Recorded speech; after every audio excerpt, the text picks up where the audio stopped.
This is a download from BFM 89.9, the business station. Good afternoon, this is Tech Talk and I'm Jeff Sandhu. I'm here with someone who's not been here for almost a year, actually exactly a year. The last time he's been on the show is 27 December 2012 and today it's 30th December 2013. I'm talking none other than our resident security guru, Krishna Rajagopal, CEO of Kati Consulting. Krishna, welcome back to the show. Thanks, Jeff. Now, it's 1 year anniversary. Exactly. So 1 year anniversary, of course, we're going to do a roundup of 2013 based on, security threats and what can we learn from that and going into 2014 as well. So let's start with 2013. Was it a boring year for cybersecurity? Well, Jeff, no, it was definitely not a boring year. As soon as, people started saying their merry cheers for the new year, them hackers started getting right to work, right? Right on the 1st of January 2013, you had Durar Shamia, Jawaharlal Nehru Center for Advanced Scientific Research, Indian National Institute of Technology, Yemen government. 4 large organizations were attacked on the 1st of January.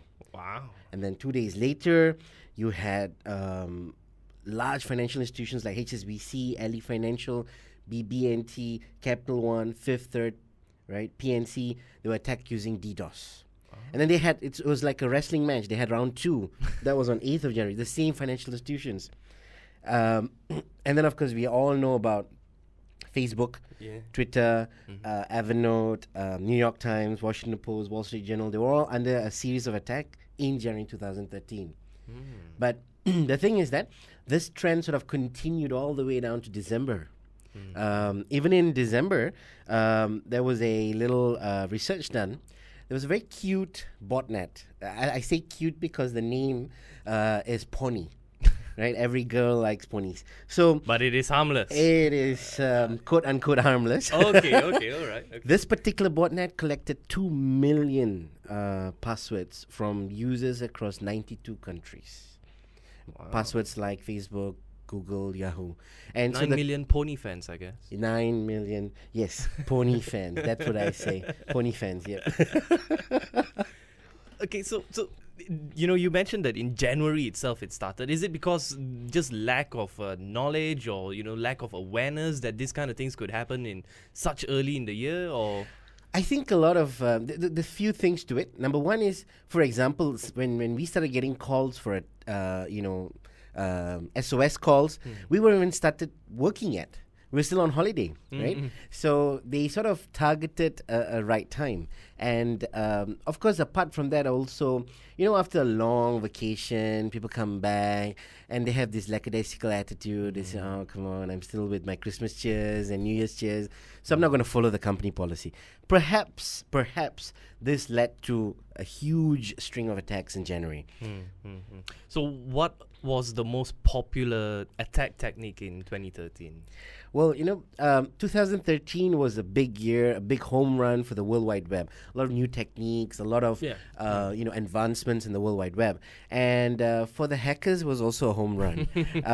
I would have to say that the most popular attack in 2013 has to be the drive-by download attack technique. Okay, what's this? Now, a dictionary definition of drive-by download is where there is an unintentional download of a malicious software onto your computer mobile device, allowing attackers to have full access. Without you knowing? Without you knowing. So, okay. Gone are the days when you actually had to click to accept to download or install a malicious software. Nowadays, just opening up a page allows malicious software to be installed. So you literally just have to drive by a web page. So hence it's called a drive-by download.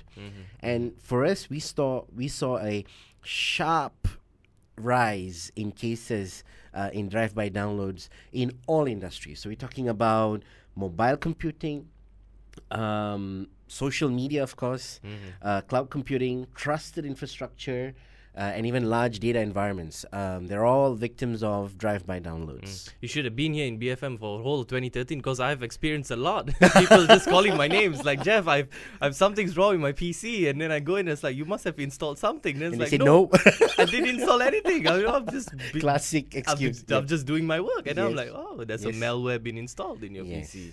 And those days, man, when a user tells you that, you'll say, "Oh, come on, stop lying." Yeah. Right? But nowadays it's true.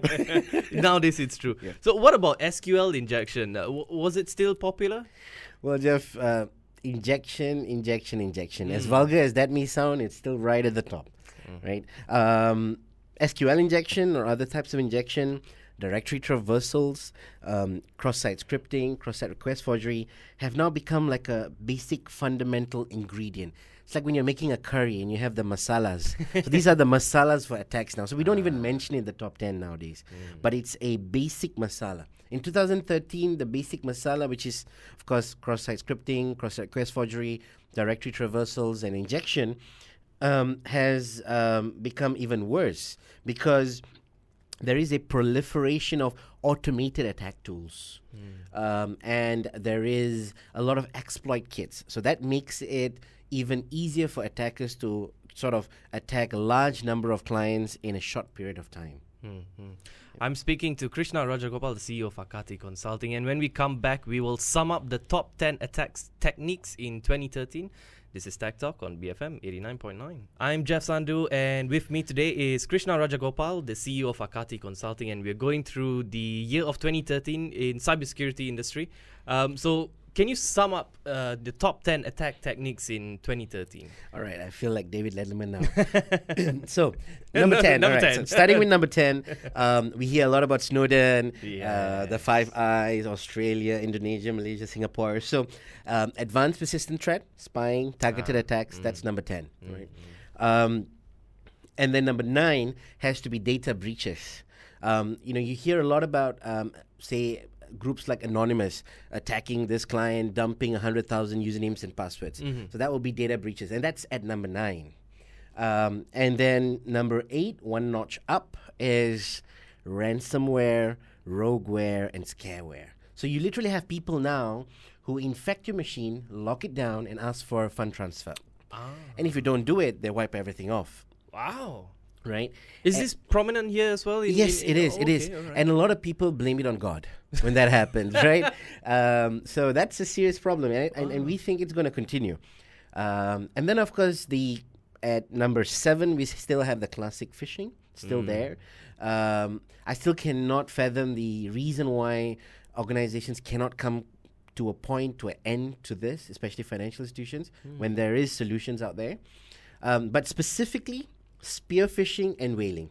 It's got nothing to do with Britney Spears, but this is where they target specific group of people, not just a mass fish, right? So it's a specific fish. They want a specific group of people, like a board of directors, for example.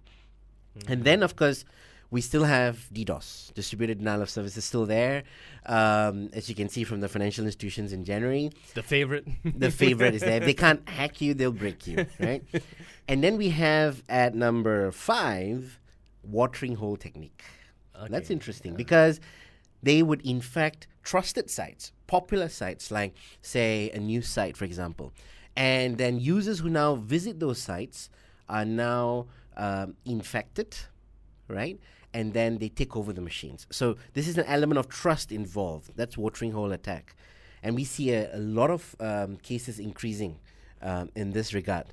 And then, of course, number 4, funny though, because this is classic physical theft. Right? A lot of organizations are still not prepared for that. What if your staff was walking down the street and somebody just comes in and steals? Yeah. We had a case in Central Asia where 2 large corporations, they started seeing that their board of directors were just losing BlackBerries. Then they realized company A was doing it to company B, and company B was doing it to company A, right? And then, of course, now down to top 3.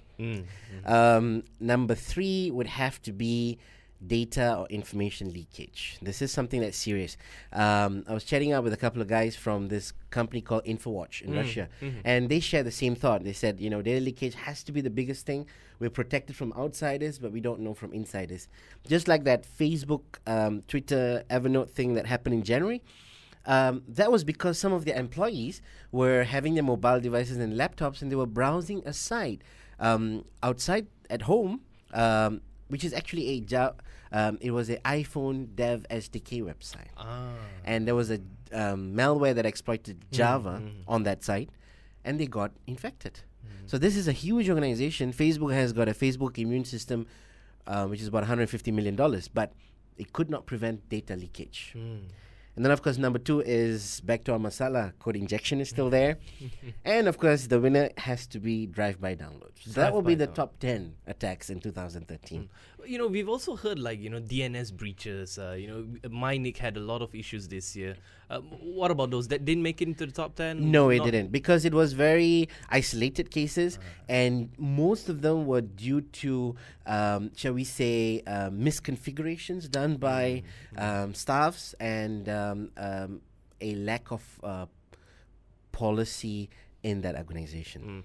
As corporations and employees or business owners, what would be their biggest concern in 2013? One word, Jeff. Data leakage. I know I failed maths, so it's 2 words anyway.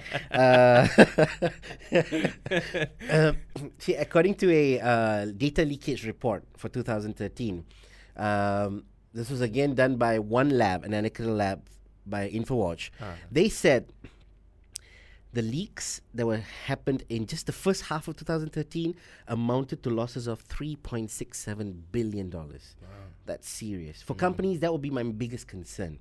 And 1/3 of these data leaks were governmental and municipalities. 2/3 was critical infrastructure, SCADA systems, power plants, and of course normal companies. And one more interesting thing was that 93.8% of these data was actually personal data. Wow. Yeah, so they were actually trying to get hold of personal data and then trying to assume their identity and gain access into the organization. Perfect.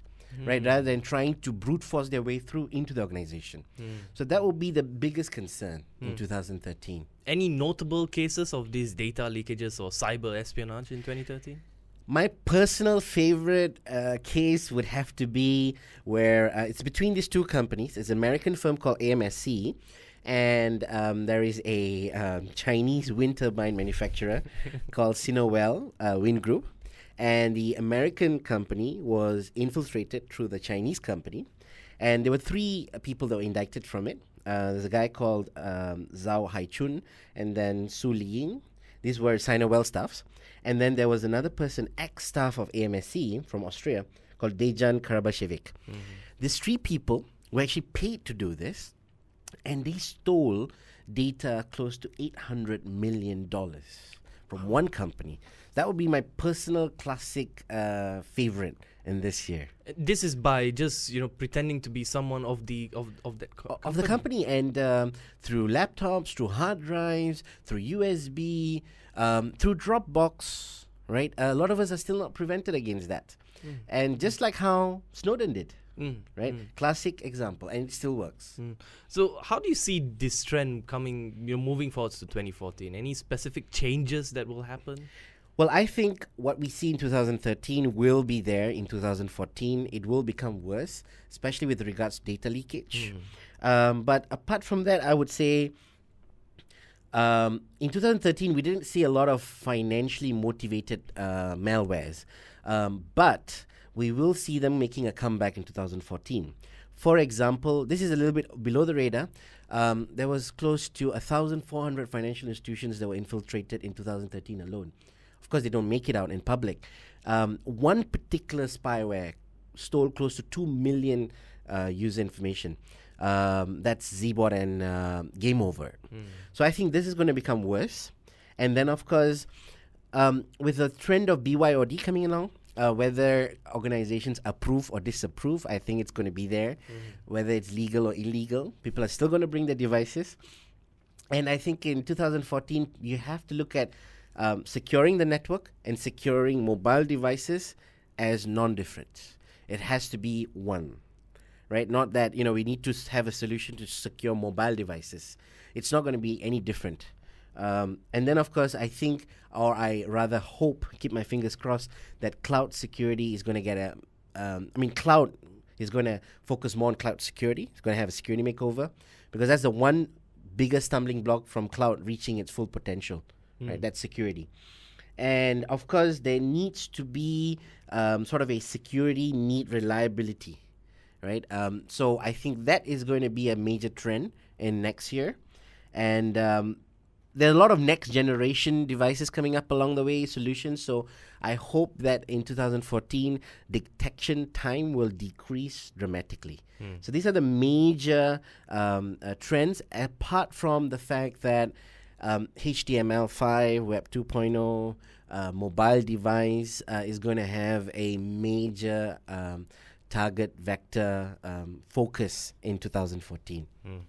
Krishna, I hope that 2014 will be an easier year for you, so that you can actually travel around on your own leisure time and not be so busy, not so busy trying to save the world. I've been speaking to Krishna Rajagopal, the CEO of Akati Consulting.